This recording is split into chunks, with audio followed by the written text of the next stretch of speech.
Close your eyes.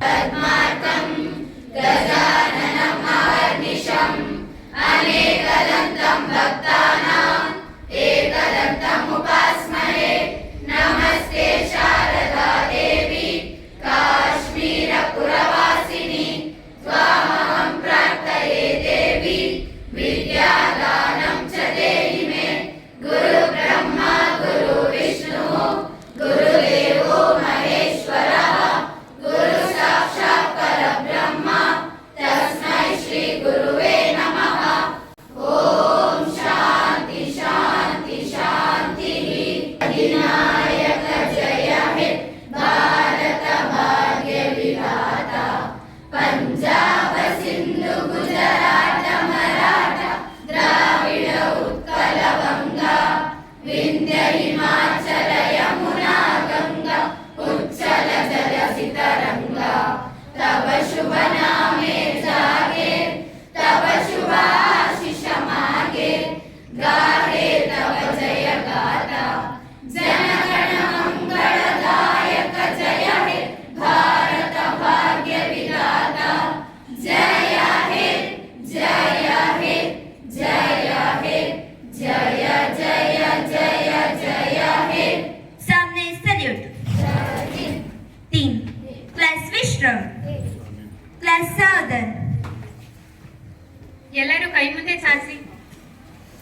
ಭಾರತದ ಪ್ರಜೆಗಳಾದ ನಾವು ಭಾರತವನ್ನು ಸಾರ್ವಭೌಮ ಸಮಾಜವಾದಿ ಜಾತ್ಯತೀತ ಪ್ರಜಾಸತ್ತಾತ್ಮಕ ಗಣರಾಜ್ಯವನ್ನಾಗಿ ರೂಪಿಸುವುದಕ್ಕಾಗಿ ಭಾರತದ ಎಲ್ಲಾ ಪ್ರಜೆಗಳಿಗೆ ಸಾಮಾಜಿಕ ಆರ್ಥಿಕ ಮತ್ತು ರಾಜಕೀಯ ನ್ಯಾಯವನ್ನು ವಿಚಾರ ಅಭಿವ್ಯಕ್ತಿ ನಂಬಿಕೆ ಧರ್ಮ ಮತ್ತು ಉಪಾಸನೆಯ ಸ್ವಾತಂತ್ರ್ಯವನ್ನು ಸ್ಥಾನಮಾನ ಮತ್ತು ಅವಕಾಶಗಳ ಸಮತೆಯನ್ನು ದೊರೆಯುವಂತೆ ಮಾಡುವುದಕ್ಕಾಗಿ ವ್ಯಕ್ತಿ ಗೌರವ ದೇಶದ ಏಕತೆ ಮತ್ತು ಸಮಗ್ರತೆಗಾಗಿ ಎಲ್ಲರಲ್ಲಿ ಭ್ರಾತೃತ್ವ ಭಾವನೆಯನ್ನು ಮೂಡಿಸುವುದಕ್ಕಾಗಿ ದೃಢ ಸಂಕಲ್ಪ ಮಾಡಿ ನಮ್ಮ ಸಂವಿಧಾನ ಸಭೆಯಲ್ಲಿ 1949ನೇ ಇಸವಿಯ ನವೆಂಬರ್ ತಿಂಗಳ 26ನೆಯ ದಿನದಂದು ಈ ಸಂವಿಧಾನವನ್ನು ನಮಗೆ ನಾವೇ ಅರ್ಪಿಸಿಕೊಂಡು ಅಂಗೀಕರಿಸಿ ಶಾಸನವಾಗಿ ವಿಧಿಸಿಕೊಂಡಿದ್ದೇವೆ. ಕ್ಲಾಸ್ ವಿಶ್ರಮ್. ಹಾಗೆಯೇ ಗುಟ್ಕಾ ಪಾನ್ ಮಸಾಲ ಬೀಡಿ ಸಿಗರೇಟ್ ಮುಂತಾದ ಮಾದಕ ವಸ್ತುಗಳನ್ನು ತಿನ್ನುವುದಿಲ್ಲ. ಈ ಪ್ರಮಾಣವನ್ನು ನಾನು ನನಗೆ ಜನ್ಮ ಕೊಟ್ಟ ತಂದೆ ತಾಯಿ ವಿದ್ಯೆ ಕೊಟ್ಟ ಎಲ್ಲ ಗುರುಗಳ ಮೇಲೆ ಮತ್ತು ನಾನು ನಂಬಿರುವ ದೇವರ ಮೇಲೆ ಪ್ರಮಾಣ ಮಾಡಿ ಹೇಳುತ್ತೇನೆ. ತಿಳಿದೋ ತಿಳಿಯದೆಯೋ ನಾನು ಮಾದಕ ವಸ್ತುಗಳನ್ನ ಸೇವನೆ ಮಾಡಿದ್ದಲ್ಲಿ ಅದರ ಅರಿವನ್ನು ತಿಳಿದುಕೊಂಡ ನಂತರ ಈ ದಿನ ಅಂತಹ ಅನಾರೋಗ್ಯಕರ ವಸ್ತುಗಳನ್ನು ಬಿಟ್ಟು ಬಿಡುತ್ತೇನೆ. ಹಾಗೂ ಗುಟ್ಕಾ ಪಾನ್ ಮಸಾಲ ಸಿಗರೇಟ್ ಅಫೀಮು ಗಾಂಜಾ ಸೇದುವ ಗೆಳೆಯರನ್ನ ಗೆಳತಿಯರಿಂದ ದೂರ ಇರುತ್ತೇನೆಂದು ತಂದೆ ತಾಯಿಯ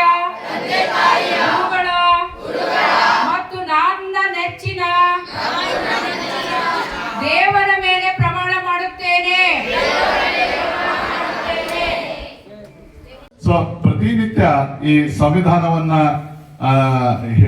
ಎತ್ತಿ ಹಿಡಿಯುವಂತ ಕೆಲಸವನ್ನು ಮಾಡ್ತಿದ್ದವಂತವ್ರು ಯಾರಾದ್ರೂ ಇದ್ದಾರೆ ಅಂತ ಹೇಳಿದ್ರೆ ಅದು ನ್ಯಾಯಾಧೀಶರು ಮತ್ತು ವಕೀಲರು. ಪ್ರತಿದಿನ ಈ ಸಂವಿಧಾನವನ್ನು ಅವರು ಬಳಕೆ ಮಾಡ್ಕೊಬಿಟ್ಟು ಅವರ ಹಕ್ಕುಗಳನ್ನು ಕೊಡಿಸುವಂತ ಹೋರಾಟ ಮಾಡ್ತಿದ್ದಂಥವ್ರು. ಅವ್ರು ಬಂದು ನಮ್ಮ ಮಕ್ಕಳಿಗೆ ಈ ವಿಚಾರವನ್ನು ತಿಳಿಸ್ಕೊಟ್ಟು ತುಂಬಾ ಅರ್ಥಪೂರ್ಣ ಸಿಲೆಬಸ್ ಅಲ್ಲಿ ಇದೆ, ಆದ್ರೆ ಅಷ್ಟು ವಿಸ್ತೃತವಾಗಿಲ್ಲ. ಹಾಗಾಗಿ ಈ ಸಂವಿಧಾನದ ಅರ್ಥ, ನಿಜವಾದ ಅರ್ಥ ಏನೋ, ಏನೇನೋ ನಮಗೆ ಸಂವಿಧಾನ ಕೊಟ್ಟಿರುವಂತಹ ಹಕ್ಕುಗಳೇನೋ, ಅದರ ಉಪಯೋಗ ಏನೆಲ್ಲ ಪಡ್ಕೋಬಹುದು ಅನ್ನೋದ್ರ ಬಗ್ಗೆ ವಿಸ್ತೃತವಾದಂತಹ ಮಾಹಿತಿಯನ್ನ ನೀಡಬೇಕು ಅಂತ ಹೇಳಿ ನಾವು ಕೋರ್ಕೊಂಡ್ವಿ. ಇವತ್ತು ವಿಶೇಷವಾದಂತ ದಿನ ಅಂತ ಹೇಳಿದ್ರೆ ನಾವು ಇವತ್ತು ನೋಡಿ ನವೆಂಬರ್ 26ನೇ ದಿನ 1949 ಅಂಗೀಕರಿಸಿದ್ವಿ ಅಂತ ಹೇಳಿದ್ರೆ ಇವತ್ತಿಗೆ 76 ವರ್ಷ ಆಯ್ತು ನಮ್ಮ ಸಂವಿಧಾನವನ್ನ ನಾವು ಸ್ವೀಕರಿಸಿ. ಸೊ ಆ ದಿನವನ್ನ ನೆನೆಸುವಂತ ಕಾರ್ಯ ನಮ್ಮ ಶಾಲೆಯಲ್ಲಿ ನಡೀತಾ ಇದೆ. ಹಾಗಾಗಿ ನೇರವಾಗಿ ಇದನ್ನ ಬಳಕೆ ಮಾಡುವಂತ ಯಾವುದಾದ್ರೂ ಒಂದು ಇಲಾಖೆ ಇದೆ ಅಂತ ಹೇಳಿದ್ರೆ ನ್ಯಾಯಾಂಗ ಇಲಾಖೆ, ನ್ಯಾಯಾಧೀಶರು ಮತ್ತು ನಮ್ಮ ವಕೀಲರು ಪ್ರತಿದಿನ ಇದನ್ನ ಬಳಸ್ತಾ ಇರ್ತಾರೆ. ಅವ್ರನ್ನೇ ಕರೆಸ್ಬಿಟ್ಟು ಅವ್ರ ಮೂಲಕ ನಮ್ಮ ಮಕ್ಕಳಿಗೆ ಮಾಹಿತಿಯನ್ನ ಕೊಡುವಂತ ಉದ್ದೇಶದಿಂದ ನನ್ನ ದಿನ ನಮ್ಮ ಹಿರಿಯ ವಿದ್ಯಾರ್ಥಿ ಮಸ್ತಾನ್ ಇವ್ರು ಕೇಳ್ಕೊಂಡಾಗ ಮೇಡಮ್ ಬಗ್ಗೆ ಹೇಳಿದ್ರು. ಇವರು ಎಲ್ಲಾ ಶಾಲೆಗಳಿಗೂ ಹೋಗ್ಬಿಟ್ಟು ಅವ್ರು ಹೇಳಿದ್ರು, ಸರ್ ನಾನು ಶಾಲೆ ವಿಸಿಟ್ ಕೊಡ್ತೀನಿ, ಮಕ್ಕಳು ತುಂಬಾ ಚೆನ್ನಾಗಿ ಹೇಳ್ತಾರೆ, ಅದ್ರ ಅರ್ಥ ಕೇಳಿದ್ರೆ ಹೇಳಲ್ಲ ಸರ್ ಅಂತ ಹೇಳಿ. ಮೇಡಮ್ ನಮಗೂ ನಿಜಕ್ಕೂ ಅದೇ ಆಗ್ಬೇಕಾಗಿತ್ತು, ಪದ್ಯ ತರ ಹೇಳ್ತಾರೆ, ಹಾಡಿನ ತರ ಹೇಳ್ತಾರೆ, ಆದ್ರೆ ಸಂವಿಧಾನದ ಪೀಠಿಗೆ ನಿಜವಾದ ಅರ್ಥ ಏನು ಅಂತ ನಮ್ಮ ಮಕ್ಕಳಿಗೆ ತಿಳಿಸ್ಕೊಡುವಂತ ಉದ್ದೇಶಕ್ಕೆ ನಾವು ಕೋರ್ಕೊಂಡಾಗ ಮೇಡಮ್ನವರು ಅವ್ರದ್ದು ವಕೀಲರಿಗೆ ಪ್ರತಿನಿತ್ಯ ನಮ್ಮ ಡಾಕ್ಟರ್ಗೆ ಎಷ್ಟು ಇಂಪಾರ್ಟೆಂಟ್ ಕೆಲಸಗಳಿರ್ತಾವೋ ಅಷ್ಟೇ ಇಂಪಾರ್ಟೆಂಟ್ ಕೆಲಸ ಇರುತ್ತೆ. ಆದ್ರೆ ಈ ಸಂವಿಧಾನ ಯಾಕಂದ್ರೆ ಭಾವಿ ಮುಂದಿನ ನಾಗರಿಕರು ನೀವು ತಿಳ್ಕೊಂಡಿರ್ಬೇಕು, ಮುಂದಿನ ಈ ದೇಶವನ್ನು ಆಳುವಂತ ವಿದ್ಯಾರ್ಥಿಗಳು ನೀವು, ನಿಮಗೆ ಇದರ ಅರಿವಿರ್ಬೇಕು ಅನ್ನೋ ಒಂದೇ ಉದ್ದೇಶದಿಂದ ಮೇಡಮ್ ನವ್ರು ನಮ್ಮ ಕರೆಗೆ ಹೋಗ್ಬಿಟ್ಟು ಬೆಳಗ್ಗಿನ ಪಾಪ 9:30 ಮತ್ತೆ ಟೆಸ್ಟ್ಗಳಿದೆ ಮೇಡಮ್, ನಾವು ಸಭಾ ಕಾರ್ಯಕ್ರಮ ಮಾಡ್ಲಿಕ್ಕೆ ಆಗಿದ್ದಲ್ಲಿ. ಇದಾದ ನಂತರ ನಮ್ಮ ಟೆಸ್ಟ್ಗಳು ಇರೋದ್ರಿಂದ ಬೇರೆ ದಿನ ಆಗ್ತದೆ ನಾವು ಕಾರ್ಯಕ್ರಮ ಮಾಡ್ತಿದ್ವಿ.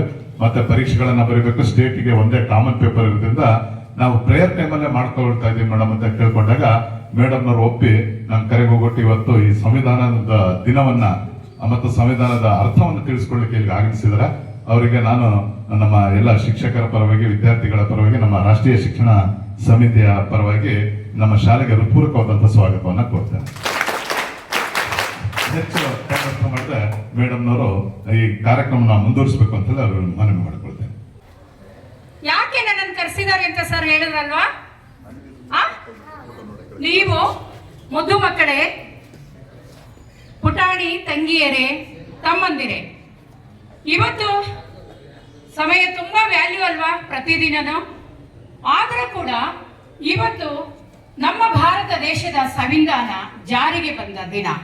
ಹಾಗಾಗಿ ಸರ್ ಹೇಳಿದ ಹಾಗೆ ಒಬ್ರು ಲಾಯರನ್ನೇ ಕರೆಸಿ ಇದ್ರ ಬಗ್ಗೆ ಹೇಳಿದ್ರೆ ಒಳ್ಳೇದು, ಮಕ್ಕಳಿಗೆ ಅರ್ಥ ಮಾಡಿಸ್ಬೇಕು ಅಂತ ಹೇಳಿ ನನ್ನನ್ನ ಕರೆದಿದ್ದಾರೆ. ಲೀಗಲ್ ಸರ್ವಿಸಸ್ ಅಥಾರಿಟಿ ಮತ್ತು Karnataka federation of women lawyers ಮತ್ತೆ association for protection of civil rights association ನಲ್ಲಿ ನಾನು ಕೆಲಸ ಮಾಡ್ತಾ ಇದ್ದೀನಿ. ಜೊತೆಗೆ ಶಿವಮೊಗ್ಗ ಕೋರ್ಟ್ ಅಲ್ಲಿ ಲಾಯರ್ ಆಗಿ ಒಬ್ಬರು ಪ್ಯಾನಲ್ ಅಡ್ವೊಕೇಟ್ ಆಗಿ ಕೆಲಸ ಮಾಡ್ತಾ ಇದ್ದೀನಿ. ನನ್ನ ಕರ್ತವ್ಯ ಪುಟಾಣಿ ತಂಗಿಯರಿಗೆ ಮತ್ತೆ ತಮ್ಮಂದಿರಿಗೆ ಸಂವಿಧಾನದ ಮಹತ್ವವನ್ನ ಮತ್ತೆ ಕಾನೂನಿನ ತಿಳುವಳಿಕೆಯನ್ನ ಹೇಳ್ಕೊಡ್ಲಿಕ್ಕೆ ಇದೇ ನನ್ನ ಕರ್ತವ್ಯ ಕೂಡ. ಯಾಕೆಂದ್ರೆ ನಾವು ಕಲಿತ ಶಿಕ್ಷಣ ನಿಮ್ಮಲ್ಲಿ ಅರಗಬೇಕು, ನಿಮಗೆ ಅರ್ಥ ಆಗ್ಬೇಕು. ನೀವು ಬೆಳೆಯುವ ಸಿರಿ ಮೊಳಕೆಯಲ್ಲಿ ಅಂತ ಹೇಳ್ತಾರೆ, ಬಾಲ್ಯದಲ್ಲೇ ಕಾನೂನಿನ ಅರಿವನ್ನ ತಿಳ್ಕೊಂಡ್ರೆ ನೀವು ಮುಂದಿನ ದಿನಗಳಲ್ಲಿ ಜವಾಬ್ದಾರಿಯುತ ವಿದ್ಯಾರ್ಥಿಗಳಾಗಿ, ಜವಾಬ್ದಾರಿಯುತ ವ್ಯಕ್ತಿಯಾಗಿ ಬೆಳಿತೀರಾ. ಯಾಕೆಂದ್ರೆ ನಾವು ಮಾಡ್ತಾ ಇರೋದು, ಎಲ್ಲರೂ ಕೆಲಸ ಮಾಡ್ತೀವಿ, ಎಲ್ಲರೂ ಸ್ಕೂಲಿಗೆ ಬರ್ತೀವಿ, ಎಲ್ಲ ಯೂನಿಫಾರ್ಮ್ ಹಾಕತ್ತೀವಿ, ಎಲ್ಲರೂ ಎಕ್ಸಾಮ್ ಬರಿತೀವಿ. ಆದ್ರೆ ನಾವು ಏನ್ ಮಾಡೋ ಕೆಲಸ ಸರಿನೋ ಅಥವಾ ತಪ್ಪೋ ಅನ್ನೋದನ್ನ ಹೇಳ್ಕೊಡೋದು ಕಾನೂನು, ಅದು ಸಂವಿಧಾನ. ನೀವು ಈ ಕಲರ್ ಯೂನಿಫಾರ್ಮ್ನೇ ಹಾಕೋಬೇಕು, ನೀವು ವೈಟ್ ಟೇಪ್ನೇ ಕಟ್ಕೋಬೇಕು, ನೀನು ವೈಟ್ ಪ್ಯಾಂಟೇ ಹಾಕೋಬೇಕು. 7ನೇ ಕ್ಲಾಸಿಗೆ ಯಾವ ವಯಸ್ಸಿಗೆ 7ನೇ ಕ್ಲಾಸಿಗೆ ಸೇರ್ಬೇಕು, 8ಕ್ಕೆ ಯಾವ ವಯಸ್ಸಿಗೆ ಸೇರ್ಬೇಕು, 9ನೇ ಕ್ಲಾಸ್ 10ನೇ ಕ್ಲಾಸ್ ಎಕ್ಸಾಮ್ ಕಟ್ಟಕ್ಕೆ ಎಷ್ಟು ಏಜ್ ಆಗಿರ್ಬೇಕು, ಪ್ರತಿಯೊಂದು ಸಂವಿಧಾನದಲ್ಲಿ ಬರೆದಿದೆ. ಯಾವುದೇ ಒಂದು ಕೆಲಸವನ್ನ ಮಾಡಬೇಕಿದ್ರೆ ರೂಲ್ಸ್ ಅಂಡ್ ರೆಗ್ಯುಲೇಷನ್ಸ್. ನಿಮ್ ಶಾಲೆ ಸ್ಥಾಪನೆ ಆಗಿರೋದು ಕೂಡ, ಶಾಲೆ ಶುರುವಾಗಿರೋದು ಸಂವಿಧಾನದ ಅಡಿಯಲ್ಲೇ. ದೇಶದಲ್ಲಿ ಸಾವಿರಾರು ಕಾನೂನುಗಳಿದಾವೆ ಪ್ರಿಯ ವಿದ್ಯಾರ್ಥಿಗಳೇ, ಮುದ್ದು ಮಕ್ಕಳೇ. ಅವು ಎಲ್ಲವೂ ಕೂಡ ಒಂದು ಶಾಲೆ ಸ್ಥಾಪನೆ ಆಗಬೇಕು, ಒಂದು ಸರ್ಕಾರ ಸ್ಥಾಪನೆ ಆಗಬೇಕು, ಒಂದು ಗ್ರಾಮ ಪಂಚಾಯತಿ ಸ್ಥಾಪನೆ ಆಗಬೇಕು, ಒಂದು ವಿಧಾನಸೌಧ ಆಗಬೇಕು, ಒಂದು ಮುಖ್ಯಮಂತ್ರಿ ಆಯ್ಕೆ ಮಾಡಬೇಕು, ಪ್ರಧಾನಮಂತ್ರಿ ಆಯ್ಕೆ ಮಾಡಬೇಕು ಅಂದ್ರೂ ಕೂಡ ಸಂವಿಧಾನದಲ್ಲಿ ಬರೆದಿಟ್ಟ ರೀತಿಯಲ್ಲೇ ಮಾಡಬೇಕು. ನಮ್ಮ ದೇಶದ ಭಗವದ್ಗೀತೆ ಇದ್ದ ಹಾಗೆ ಸಂವಿಧಾನ ಸರ್ಕಾರವನ್ನ ನಡೆಸಲಿಕ್ಕೆ ನ್ಯಾಯಾಂಗ, ಶಾಸಕಾಂಗ, ಕಾರ್ಯಾಂಗ 3 ಅಂಗಗಳ ಮೂಲಕ ಪ್ರಜೆಗಳ ಪ್ರಗತಿಯನ್ನ ಮಾಡಬೇಕು, ದೇಶದ ಆಡಳಿತವನ್ನ ನಡೆಸಬೇಕು ಅಂತೇಳಿ ಸಂವಿಧಾನ ಬರೆದಿದ್ದಾರೆ. ಸರ್ ಏನಾದ್ರು ನಿಮ್ಮ HM ಮತ್ತೆ ಅಸಿಸ್ಟೆಂಟ್ ಟೀಚರ್ಸ್ ಮ್ಯಾಮ್ಗಳು ಏನಾದ್ರು ಸ್ಟ್ರಿಕ್ಟ್ ಮಾಡಿದ್ರು, ಒಂದು ಹೊಸ ರೂಲ್ಸ್ ಹೇಳಿದ್ರು ಅಂದ್ರೆ ಅದು ಸಂವಿಧಾನದಲ್ಲಿ ಹೇಳಿದನ್ನೇ ಹೇಳ್ತಾರೆ. ಕಾನೂನು ಸಂವಿಧಾನದ ಅಡಿಯಲ್ಲಿ ಎಜುಕೇಶನ್ ಆಕ್ಟ್ಗಳು ಬಂದಿದೆ, ಹೆಲ್ತ್ ಆಕ್ಟ್ಗಳು ಬಂದಿದೆ, ಹೀಗೆ ಬೇರೆ ಬೇರೆ ಕಾನೂನುಗಳು ಬರ್ತವೆ. ಎಲ್ಲಾ ಕಾನೂನುಗಳ ತಾಯಿ ಯಾರು? ಜೋರಾಗಿ ಹೇಳ್ಬೇಕು, ಸಂವಿಧಾನ. ಎಲ್ಲಾ ಕಾಯಿದೆ ಕಾನೂನುಗಳು ಭಾರತ ದೇಶದಲ್ಲಿ ಜಾರಿಗೆ ಬಂದಿದ್ದಾವೆ. ಅದನ್ನು ಆಚರಿಸ್ತೀವಿ ಅಂದ್ರೆ ಸಂವಿಧಾನದ ಅಡಿಯಲ್ಲೇ ಬರಬೇಕು. ಅರ್ಥ ಆಯ್ತಲ್ಲ? ಸಂವಿಧಾನ ಯಾವತ್ತು ಜಾರಿಗೆ ಬಂತು ಅಂತ ಹೇಳ್ತೀರಾ? ಈಗ ತಾನೇ ಸ್ಲೋಗನ್ ಹೇಳಿದ್ರಲ್ಲ, ಹೇಳಿ. ಯಾರು? ನನಗೆ ಕೇಳಿಸ್ತಾ ಇಲ್ಲ.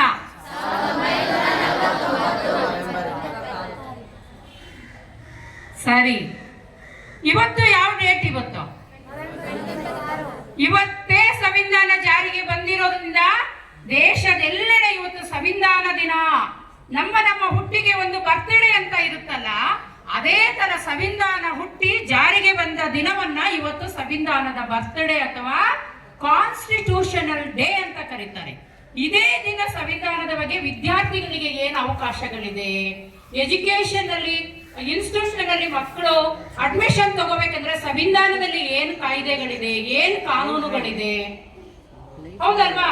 ನೀವು ಓದಿ ಆದ್ಮೇಲೆ ನೀವು ಕೆಲಸಕ್ಕೆ ಸೇರ್ಬೇಕು ಅಂದ್ರೆ ಹಿಂದೂ, ಮುಸ್ಲಿಂ, ಕ್ರಿಸ್ತ, ಬೌದ್ಧ, ಜೈನ ಪ್ರತಿಯೊಬ್ಬರಿಗೂ ಎಷ್ಟೆಷ್ಟು ಪರ್ಸೆಂಟ್ ಅವ್ರಿಗೆ ಕೆಲಸ ಕೊಡ್ಬೇಕು, ಯಾವ ಕೆಟಗರಿ ಅವರಿಗೆ ಯಾವ ಕೆಲಸ ಕೊಡ್ಬೇಕು, ಯಾವ ಪರ್ಸೆಂಟೇಜಿಗೆ ಯಾವ ಕೆಟಗರಿಗೆ ಸೂಟ್ ಆಗ್ತಾರೆ, ಇದನ್ನೆಲ್ಲ ನಿಮಗೆ ಜಾಬಿಗೆ ಆಯ್ಕೆ ಮಾಡೋದು ಕೂಡ ಸಂವಿಧಾನದಲ್ಲಿ ಬರೆದಿಟ್ಟಂತಹ ರೂಲ್ಸ್ ಮತ್ತೆ ರೆಗ್ಯುಲೇಷನ್ಸ್ ಪ್ರಕಾರ. ಹಾಗಾಗಿ ಸಂವಿಧಾನ ಬಹಳ ಮುಖ್ಯ ಅಂತೀರಾ?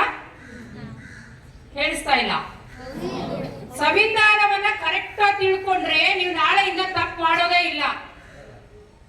ಸಣ್ಣ ಮಕ್ಕಳು ವಯಸ್ಸಿನಲ್ಲಿ ತಪ್ಪು ಮಾಡುವುದು ಸಹಜ, ಆದರೆ ತಪ್ಪು ಮಾಡುವನು ದಡ್ಡನಲ್ಲ, ಬುದ್ಧಿವಂತನೇ. ಆದರೆ ತಪ್ಪನ್ನ ತಿದ್ದಿಕೊಳ್ಳುವನು ಅತಿ ಬುದ್ಧಿವಂತ. ಹೌದಲ್ಲ? ಆನೆನೇ ದೊಡ್ಡದು, ಅದು ನಡೆಯುವಾಗ ಒಂದ್ಸಲ ಕಾಲ್ ಜಾರ್ ಬಿದ್ದೇ ಬಿಡುತ್ತೆ. ಅದೇ ರೀತಿ ನಿಮ್ಮ ವಯಸ್ಸಿನಲ್ಲಿ ತಪ್ಪು ಸಹಜ, ಆದರೆ ತಪ್ಪನ್ನ ತಿದ್ದಿಕೊಂಡು ನಡೆಯುವನೇ ಬಲುಜಾಣ.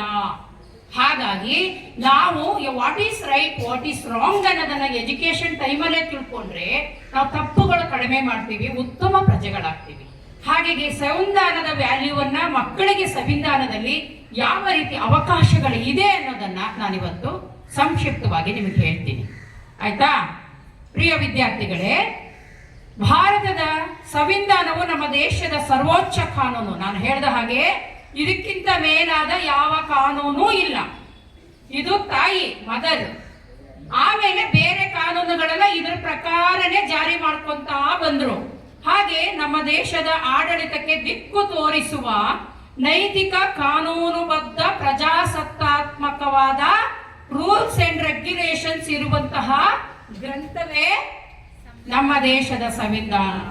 ವಿಶ್ವದಲ್ಲಿ ಅತ್ಯಂತ ದೊಡ್ಡ ಮತ್ತು ಸಮಗ್ರ ಸಂವಿಧಾನ ಅಂತ ಹೇಳಿ ಭಾರತದ ಸಂವಿಧಾನಕ್ಕೆ ಕರೀತಾರೆ. ಗೊತ್ತಾ ನಿಮಗೆ ಇದು? ಹಾಗೆ ಸಂವಿಧಾನ ನಮ್ಮ ದೇಶಕ್ಕೆ ಸಮತೆ, ಸ್ವಾತಂತ್ರ್ಯ, ನ್ಯಾಯ ಮತ್ತೆ ಬಾಂಧವ್ಯ ಮೌಲ್ಯಗಳನ್ನು ಕೊಡುವಂತಹ ಗ್ರಂಥ ಆಗಿದೆ. ವ್ಯಕ್ತಿ ಯಾವ ಮತ, ಯಾವ ವರ್ಗ, ಕಪ್ಪುಗಿದನೋ, ಬೆಳ್ಳಗಿದನೋ, ಕುಳ್ಳುಕಿದನೋ, ನಡೆಯಕ್ ಬರಲ್ವೋ, ಅವನು ಹ್ಯಾಂಡಿಕ್ಯಾಪ್ ಅಂದ್ರೆ ಅಂಗಮೂನತೆ ಆಗಿದೆಯೋ, ಮಾತು ಬರಲ್ವೋ, ಯಾವುದೇ ಭಿನ್ನ ಭೇದ ಇಲ್ಲದೆ ಎಲ್ಲರನ್ನೂ ಸಮಾನವಾಗಿ ನೋಡ್ಬೇಕು.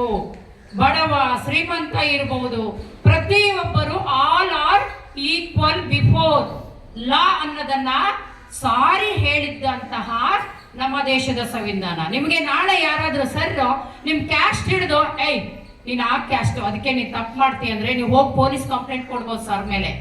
ಗೊತ್ತಿತ್ತಾ ಇದು? ಕುಳ್ಳಕ್ಕಿದೀಯಾ, ನೀ ಕರ್ರಗಿದೀಯಾ, ನೋಡು ನೀನ್ ದಡ್ಡ, ಈ ತರ ಯಾವ ರೀತಿ ಒಂದು ಮಕ್ಕಳಿಗೆ ಜಾತಿಯನ್ನ ನಿಂದನೆ ಮಾಡೋ ಹಾಗಿಲ್ಲ, ನೀನ್ ಧರ್ಮವನ್ನ ಇಟ್ಟು ಹೇಳಂಗಿಲ್ಲ, ಬೈಯಂಗಿಲ್ಲ. ಯಾಕೆ ಸಂವಿಧಾನದ ವಿರುದ್ಧ ಆಗುತ್ತೆ. ಯಾಕೆ ಸರ್ ಮಾಡಿದ್ದೆಲ್ಲ ತಪ್ಪಲ್ವಾ? ನಾನ್ ತಪ್ಪು ಹೇಳಿದ್ರು ತಪ್ಪೇ, ಒಬ್ಬರು ವಕೀಲರಾಗಿ ತಪ್ಪು ಹೇಳಿದ್ರು ಅದು ತಪ್ಪೇನೆ. ಪ್ರತಿಯೊಬ್ಬ ಪ್ರಜೆಯು ಭಾರತದ ಸಂವಿಧಾನದ ಕಟ್ಟುಕಟ್ಟಳೆಗಳಿಗೆ ಒಳಪಟ್ಟು ಇರಬೇಕು. ಹಾಗಾದ್ರೆ ಲಾಯರು, ಜಡ್ಜು, ಸರ್ಗಳು ತಪ್ಪೇ ಮಾಡಲ್ವಾ? ನಾವು ಒಮ್ಮೆ ಗೊತ್ತೋ ಗೊತ್ತಿಲ್ದಂಗೆ ತಪ್ಪು ಮಾಡ್ತೀವಿ. ಆದ್ರೆ ನಮ್ಮನ್ನು ನೀವು ಕಂಪ್ಲೇಂಟ್ ಕೊಟ್ರೆ ನಮ್ಮ ಮೇಲೂ ಆಕ್ಷನ್ ತಗೊಳ್ಳಿಕ್ಕೆ ಕಾನೂನಲ್ಲಿ ಅವಕಾಶ ಇದೆ. ಇಷ್ಟು ತಿಳ್ಕೋಬೇಕು. ಮಕ್ಕಳನ್ನ ಮಾತ್ರ ಸರ್ ಕಂಟ್ರೋಲ್ ಮಾಡ್ತಾರಂತ. ಅವರು ಯಾವ ರೀತಿ ಮಕ್ಕಳು ಹ್ಯಾಂಡಲ್ ಮಾಡಬೇಕು, ಯಾವ ರೀತಿ ಪಾಠ ಮಾಡಬೇಕು, ಯಾವ ರೀತಿ ಎಕ್ಸಾಮ್ಸ್ ಬರೆಸಬೇಕು, ಯಾವ ರೀತಿ ರಿಸಲ್ಟ್ ಕೊಡಬೇಕು ಅಂತ ಎಜುಕೇಶನ್ ರೂಲ್ಸ್ ಅಂತ ಇರುತ್ತೆ. ಅದು ಸಂವಿಧಾನದ ಅಡಿಯಲ್ಲೇ ಎಜುಕೇಶನ್ ರೂಲ್ಸ್ ಬಂದಿರೋದು. ಹಾಗಾಗಿ ಪ್ರಶ್ನಿಸುವುದನ್ನ ಕಲಿಬೇಕು. ನಾಲೆಡ್ಜ್ ಇಸ್ ಎ ಪವರ್ ಅಂತ ಮಾತಿದೆ. ನಮ್ಮಲ್ಲಿ ನಾಲೆಡ್ಜ್ ಇದ್ರೆ ಯಾರು ನಮ್ಮನ್ನ ಶೇಕ್ ಮಾಡಕ್ ಆಗೋದಿಲ್ಲ, ನಮ್ಗೆ ಯಾರು ಮೋಸ ಮಾಡಕ್ ಆಗೋದಿಲ್ಲ. ನಮ್ಮಲ್ಲಿ ಕಾನೂನಿನ ತಿಳುವಳಿಕೆ ಇಲ್ಲ ಅಂದ್ರೆ ನಾವು ಬಹಳ ಸುಲಭವಾಗಿ ಮೋಸ ಹೋಗ್ತೀವಿ ಮಕ್ಕಳೇ. ಹಾಗೆ ವಿದ್ಯಾರ್ಥಿಗಳ ಮತ್ತೆ ಶಿಕ್ಷಣದ ದೃಷ್ಟಿಯಲ್ಲಿ ಸಂವಿಧಾನದಲ್ಲಿ ಸಾಕಷ್ಟು ಕೆಲವೊಂದು ಆರ್ಟಿಕಲ್ಗಳಲ್ಲಿ ಅವಕಾಶಗಳು ಇದಾವೆ. ಆ ಅವಕಾಶಗಳ ಬಗ್ಗೆ ನಾನು ಇವತ್ತು ತಿಳಿಸಲೇಬೇಕು. ಆರ್ಟಿಕಲ್ 21A ಅಂತ ಇದೆ. ಸಂವಿಧಾನದಲ್ಲಿ ಸಾಕಷ್ಟು ಅನುಚ್ಛೇದಗಳಿದಾವೆ. ನಿಮಗೆ lesson number 1, lesson number 2, lesson number 3 ಇದೇ ತರ ಇರುತ್ತೆ ಅಲ್ವಾ? ಅದೇ ತರ ಅದಕ್ಕೆ ಆರ್ಟಿಕಲ್ ಅಥವಾ ಅನುಚ್ಛೇದ ಅಂತ ಹೇಳ್ತಾರೆ. ಅದರ ಆರ್ಟಿಕಲ್ 21A ಸೆಕ್ಷನ್ ಅಂತ ಅನ್ಕೊಳ್ಳಿ. ಅದರಲ್ಲಿ 6ರಿಂದ 16 ವರ್ಷದ ಮಕ್ಕಳು ಕಡ್ಡಾಯವಾಗಿ ಶಿಕ್ಷಣವನ್ನ ಪಡಿಲೇಬೇಕು. ನಿಮಗೆ ಗೊತ್ತು 14 ವರ್ಷದೊಳಗೆ ಸ್ಕೂಲ್ ಬಿಡಂಗಿಲ್ಲ ಅಂತ. ಆ ಸೆಕ್ಷನ್ ಗೊತ್ತಿತ್ತಾ? ಇಲ್ಲ ಅಲ್ವಾ? ಭಾರತದ ಸಂವಿಧಾನದ ಆರ್ಟಿಕಲ್ ಅಂದ್ರೆ ಸೆಕ್ಷನ್ ಅಂತ ಹೇಳ್ತೀನಿ, ಅರ್ಥ ಆಗುತ್ತೆ. 21A ಪ್ರಕಾರ ನೀವು ಎಲ್ಲಾದ್ರೂ ಶಾಲೆ ಬಿಟ್ರೆ ಪೊಲೀಸ್ನವ್ರು ಹೋಗಿ ನಿಮ್ಮನ್ನ ಹಿಡ್ಕೊಂಡ್ಬಂದು ಸ್ಕೂಲಿಗೆ ಕೊಡ್ತಾರೆ. ಇಲ್ಲ BEO ಶಿಕ್ಷಣಾಧಿಕಾರಿಗಳು ಮತ್ತೆ DDP ಅವ್ರ ಮುಂದೆ ನಿಲ್ಲಿಸ್ತಾರೆ. 14 ವರ್ಷದ ಒಳಗಡೆ ನೀವು ಹೋಗಿ ಹಣ್ಣು ವ್ಯಾಪಾರ ಮಾಡೋದು, ಹೂ ವ್ಯಾಪಾರ ಮಾಡೋದು, ಇಲ್ಲ ಯಾವ್ದು ಹೋಟೆಲ್ ಅಲ್ಲಿ ಕೆಲಸ ಮಾಡ್ತಾ ಇದ್ರೆ ನಿಮ್ಮನ್ನ ಬಾಲ ಕಾರ್ಮಿಕರು ಅಂತ ಕರೀತಾರೆ. ಶಾಲೆ ಬಿಡೋ ಹಾಗೆ ಇಲ್ಲ. ಆನ್ಲೈನ್ ಅಲ್ಲಿ ನಿಮ್ಮ ತಂದೆ ತಾಯಿ, ನಿಮ್ಮ ಹೆಸರು, ಜಾತಿ, ಗೋತ್ರ ಪ್ರತಿಯೊಂದು ಫೀಡ್ ಆಗಿರುತ್ತೆ. ನೀವು ಎಲ್ಲಿ ಹೋಗ್ತಿರೋ ನಿಮ್ಮ ಟ್ರೇಸ್ ಔಟ್ ಮಾಡೋ ವ್ಯವಸ್ಥೆ ಶಿಕ್ಷಣ ಇಲಾಖೆಯಲ್ಲಿ ಮಾಡಿದ್ದಾರೆ. ಅಪ್ಡೇಟ್ ಇರುತ್ತೆ. ಹಾಗಾಗಿ ನೀವು ಯಾವುದೇ ಕಾರಣಕ್ಕೆ ಶಾಲೆ ಬಿಡೋ ಹಾಗೆ ಇಲ್ಲ. ಎಲ್ಲ 14 ವರ್ಷ ಮೇಲ್ಪಟ್ಟವರು ಇದ್ದೀರಲ್ವಾ? ಇದು ಕಡ್ಡಾಯ ಶಿಕ್ಷಣದ ಬಗ್ಗೆ ಹೇಳ್ತಾ ಇದ್ದಕ್ಕೆ ಸಂವಿಧಾನದ ಅವಕಾಶಗಳನ್ನ ಹೇಳ್ಬೇಕಲ್ವಾ? ಹಾಗೆ ಅಲ್ಪಸಂಖ್ಯಾತರಿಗೆ ಶಿಕ್ಷಣ ಸಂಸ್ಥೆಗಳನ್ನ, ಶಾಲೆ ರಿಲೇಟೆಡ್ ಅಂದ್ರೆ ಅಲ್ಪಸಂಖ್ಯಾತರು, ಮೈನಾರಿಟೀಸು, ನಾನು ಸ್ಕೂಲ್ ಓಪನ್ ಮಾಡ್ತೀನಿ ಅಂದ್ರೆ ಅವರಿಗೆ ಬಹಳ ಸುಲಭವಾಗಿ ಸರ್ಕಾರ, ಶಿಕ್ಷಣ ಇಲಾಖೆ ಶಾಲೆಗಳನ್ನ ಓಪನ್ ಮಾಡಬೇಕು ಅಂತೇಳಿ ರೂಲ್ಸ್ ಇದೆ. ಹಾಗೆ ಸಂವಿಧಾನವು ನಮ್ಮ ದೇಶಕ್ಕೆ ಸ್ವಾತಂತ್ರ್ಯ, ಸಮತೆ ಮತ್ತೆ ನ್ಯಾಯ ಮತ್ತೆ ಬೃಹತೃತ್ವ, ಯಾರನ್ನು ದ್ವೇಷ ಮಾಡೋ ಹಾಗಿಲ್ಲ, ಯಾರು ಹೊಡೆದಾಡಂಗಿಲ್ಲ, ಯಾರು ಬಡದಾಡೋಗಿಲ್ಲ. All are equal. ಬಡವ ಇರ್ಬೋದು, ಶ್ರೀಮಂತ ಇರ್ಬೋದು, ಹಿಂದೂ ಇರ್ಬೋದು, ಮುಸ್ಲಿಂ ಇರ್ಬೋದು. ಇದು ಹಿಂದೂ ಕೇರಿ, ಇದು ಮುಸ್ಲಿಂ ಕೇರಿ, ಇದು ಜೈನರ ಕೇರಿ ಅಂತ. ಹಿಂದಿನ ಕಾಲದಲ್ಲಿ ಯಾವ ಕೆಲಸ ಕ್ಷೌರಿಕ ಅಂದ್ರೆ ಕೂದಲು ಕಟಿಂಗ್ ಮಾಡೋರಿಗೆ ಒಂದು ಏರಿಯಾ ಇರ್ತಾ ಇತ್ತು, ಬಟ್ಟೆ ಮಾರೋರಿಗೆ ವರ್ತಕರ ಏರಿಯಾ ಅಂತಿತ್ತು, ಪೂಜೆ ಮಾಡೋರಿಗೆ ಬ್ರಾಹ್ಮಣರ ಏರಿಯಾ ಅಂತಿತ್ತು. ಈಗ ಹಾಗೆ ಮಾಡೋ ಹಾಗಿಲ್ಲ. ಸೈಟ್ಗಳನ್ನ ಸರ್ಕಾರ ಅಲಾಟ್ ಮಾಡುವಾಗಲೂ ಕೂಡ ಎಲ್ಲ ಜಾತಿ ಜನಾಂಗಗಳು ಮಿಕ್ಸ್ ಆಗಿರ್ಬೇಕು. ಇಲ್ಲಿ ಹಿಂದೂ ಸೈಟ್ ಆದ್ರೆ ಇಲ್ಲಿ ಮುಸ್ಲಿಂ ಮನೆ ಕಟ್ಕೋಬೇಕು, ಇಲ್ಲಿ ಬುದ್ಧರು, ಕ್ರೈಸ್ತರು, ಈ ರೀತಿ ಆ ರೀತಿ ಸರ್ಕಾರದ ಸೈಟ್ಗಳು ಸ್ಯಾಂಕ್ಷನ್ ಆಗ್ಬೇಕಿದ್ರು ಸಹ ರೂಲ್ಸ್ ಗಳಿದಾವೆ. ಅಂದ್ರೆ ಇದರ ಎಲ್ಲ ಉದ್ದೇಶ ಏನು ಅಂತಂದ್ರೆ ಎಲ್ಲರನ್ನು ಸಮಾನವಾಗಿ ನೋಡ್ಬೇಕು, ಭಿನ್ನ ಭೇದವನ್ನ ಮಾಡಬಾರದು ಅಂತ. ಆಯ್ತಾ ಮಕ್ಕಳೇ?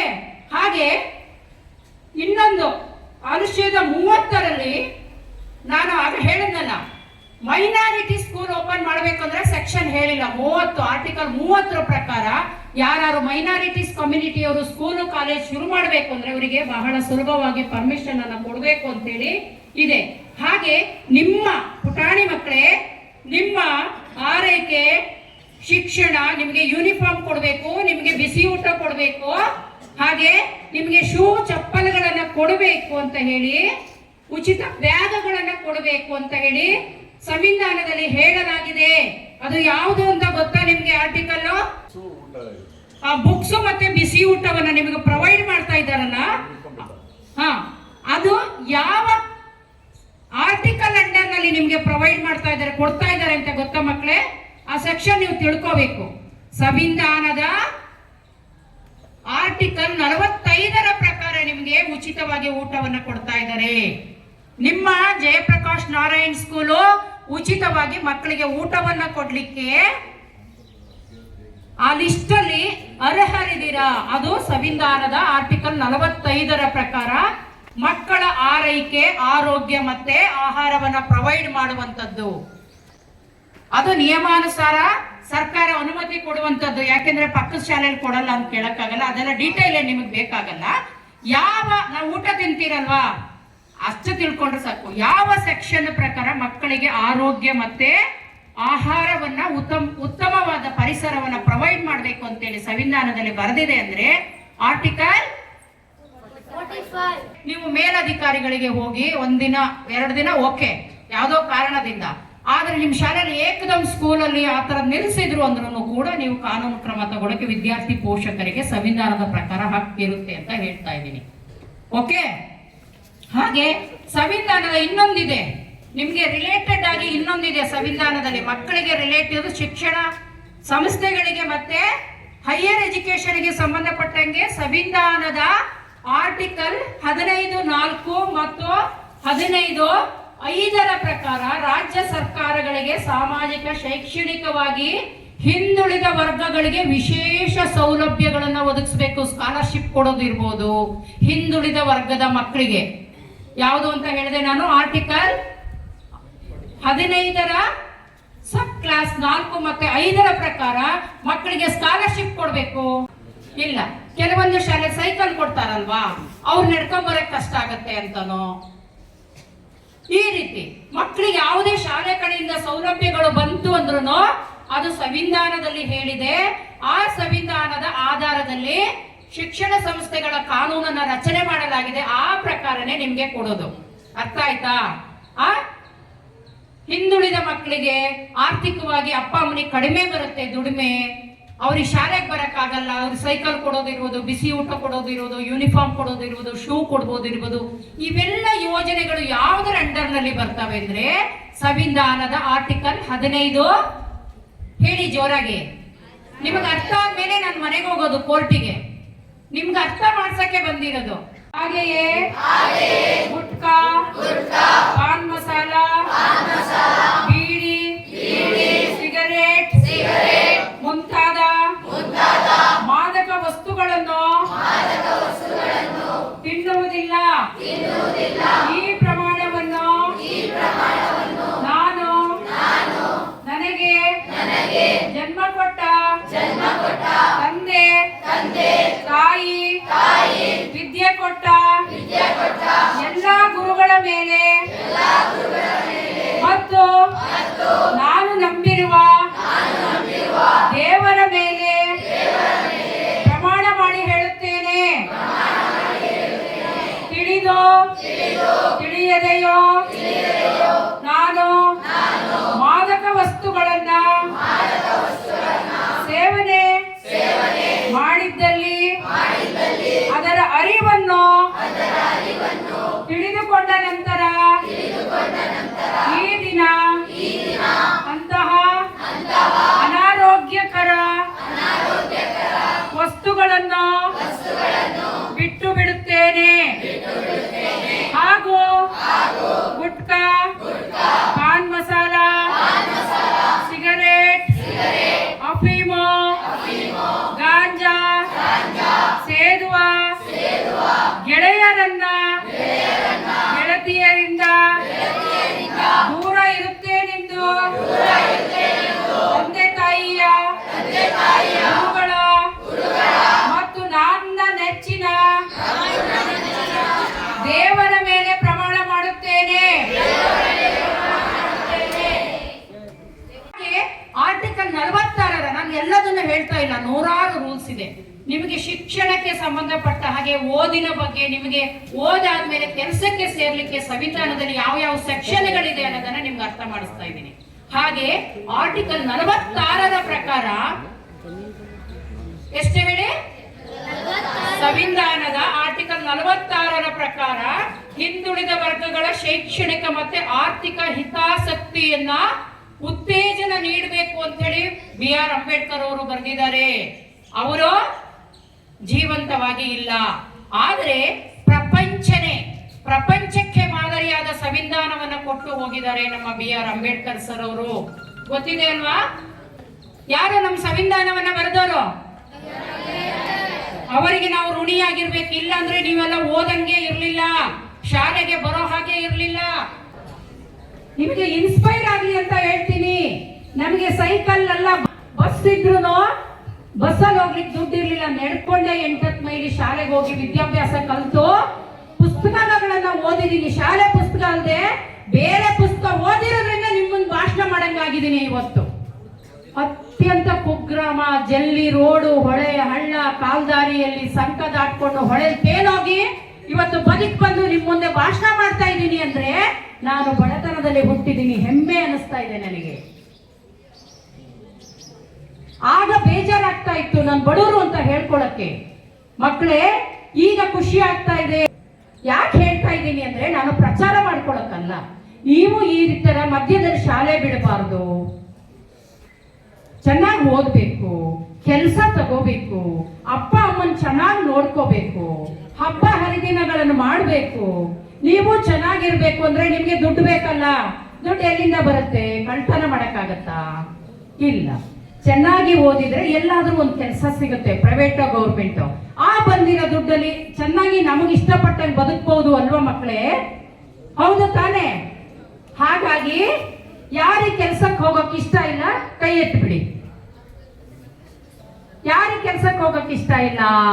ನಾನು ಏನು ಅನ್ಕೊಳ್ಳಲ್ಲ, ಹೇಳಿ. 18 ವರ್ಷದೊಳಗೆ ಲವ್ ಮಾಡಿ ಮದುವೆ ಮಾಡ್ಕೊಂಡು ಹೋಗ್ತೀನಿ ಅನ್ನೋರು ಕೈ ಎತ್ಬಿಡಿ. ಗೊತ್ತಿದ್ಯಾ? ಬೇರೆ ಲಾಯರ್ಗಳು, ಜಡ್ಜಿಗಳು ಬಂದು ಹೇಳಿರ್ಬೇಕು 18 ವರ್ಷದ ಒಳಗಡೆ ಮದುವೆ ಅಪ್ಪ ಅಮ್ಮನೇ ಮಾಡ್ಲಿ, ನಾವೇ ಮಾಡ್ಲಿ, ಯಾರನ್ನಾದ್ರೂ ಇಷ್ಟಪಟ್ಟು ಓಡಿ ಹೋದರೆ ನಿಮ್ಮನ್ನ ಮದುವೆ ಆದ್ಮೇಲೆ ಅಂಕಲ್ ಆಗ್ತೀರಾ, ಮದುವೆ ಆದ್ಮೇಲೆ ಆಂಟಿ ಆಗ್ತೀರಾ. ಎಲ್ಲದಕ್ಕೂ ಒಂದು ವಯಸ್ಸಿರುತ್ತೆ. ನಗಬೇಡಿ. ನಾನು ನಿಮ್ ಜಾಗದಲ್ಲಿ ಕೂತು ಇವತ್ತು ಆಂಟಿ ಆಗಿದ್ದೀನಿ, ಲಾಯರ್ ಆಂಟಿ.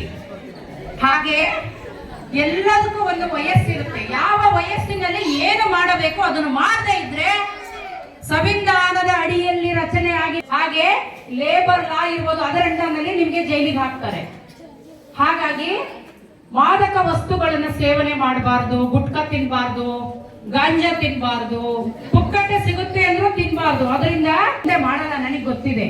ಆದ್ರೆ ನಿಮಗೆ ಫ್ರೀ ಸಿಗುತ್ತೆ ಗುಟ್ಕಾ ತಿನ್ನು ಅನ್ನೋದು, ಫ್ರೀ ಕಣಮಿ, ದುಡ್ಡು ಕೊಡೋದು ಬೇಡ, ಚೂರು ಸಿಗರೇಟ್ ಸೇಯೋ ಅನ್ನೋದು, ಅದನ್ನೆಲ್ಲ ಮಾಡಬಾರ್ದು. ಅದರಲ್ಲಿ ಕೆಟ್ಟ ವಸ್ತುಗಳು ಇರ್ತವೆ, ನಮ್ಮ ಆರೋಗ್ಯ ಹಾಳು. ಎಷ್ಟು ಕಷ್ಟಪಟ್ಟು ಅಪ್ಪ ಅಮ್ಮ ಓದಿಸ್ತಾರೆ, ಇವ್ರಿಗೆ ಮೋಸ ಮಾಡ್ಬೇಕಾ? ಬೇಡ ಅಲ್ವಾ? ಇಷ್ಟು ವಿಚಾರಗಳು ಸಂವಿಧಾನದ ಬಗ್ಗೆ ಹಾಗೂ ಸಂವಿಧಾನದ ಆಶಯಗಳ ಬಗ್ಗೆ. ಪ್ರತಿದಿನ ಸಂವಿಧಾನದ ದಿನ ಬರದೇ ಇರೋದ್ರಿಂದ ಸಂವಿಧಾನದ ಮಹತ್ವ ಮತ್ತೆ ಸಂವಿಧಾನದಲ್ಲಿ ಯಾವ ಅಂಶಗಳಿದ್ದೇವೆ, ನಿಮ್ಮ ಜಾಬಿಗೆ ಸಂಬಂಧಪಟ್ಟಾಗೆ, ಶಿಕ್ಷಣಕ್ಕೆ ಸಂಬಂಧಪಟ್ಟಾಗೆ ಹೇಳಲಿಕ್ಕೆ ಇಷ್ಟು ಸಮಯ ಬೇಕಾಗಿತ್ತು. ಈ ಒಂದು ಪುಟ್ಟ ಮಕ್ಕಳ, ನನ್ನ ತಮ್ಮಂದಿರ ಮತ್ತೆ ತಂಗಿಯರನ್ನ ನೋಡ್ಲಿಕ್ಕೆ ಈ ಶುಭ ಬೆಳಗ್ಗೆನೆ ಅವಕಾಶ ಮಾಡಿಕೊಟ್ಟಂತಹ ನಿಮ್ಮೆಲ್ಲರಿಗೂ ನಾನು ವಂದಿಸ್ತಾ ಚಿರಋಣಿ ಆಗಿರ್ತೀನಿ. ನನ್ನ ಭಾಷಣವನ್ನ ನೀವು ಶಾಂತ ಚಿತ್ತದಿಂದ ಕೇಳಿದ್ರಿ. Join your hands. Close your eyes. ಗಜಾನನಂ ಅಹರ್ನಿಶಂ ಅನೇಕದಂತಂ ಭಕ್ತಾನಾಂ ಏಕದಂತಂ ಉಪಾಸ್ಮಹೇ. ನಮಸ್ತೆ ಶಾರದಾ ದೇವಿ ಕಾಶ್ಮೀರ ಪುರವಾಸಿನಿ. ತ್ವಾಮಹಂ ಪ್ರಾರ್ಥಯೇ ದೇವಿ ವಿದ್ಯಾದಾನಂ ಚ ದೇಹಿ ಮೇ. ಗುರು ಬ್ರಹ್ಮ ಗುರು ವಿಷ್ಣು ಗುರುದೇವೋ ಮಹೇಶ್ವರಃ. ಗುರು ಸಾಕ್ಷಾತ್ ಪರಬ್ರಹ್ಮ ತಸ್ಮೈ ಶ್ರೀ ಗುರುವೇ ನಮಃ.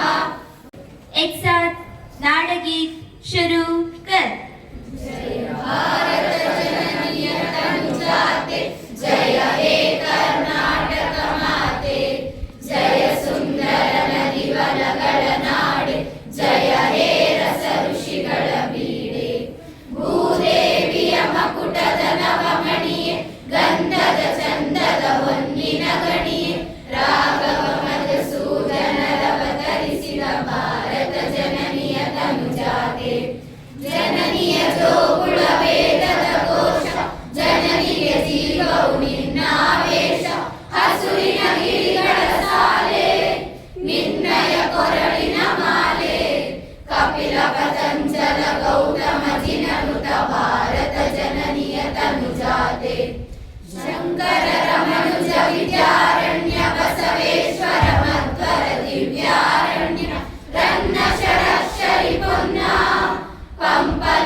ಪತಿ ಚನ್ನ ಕುಮಾರ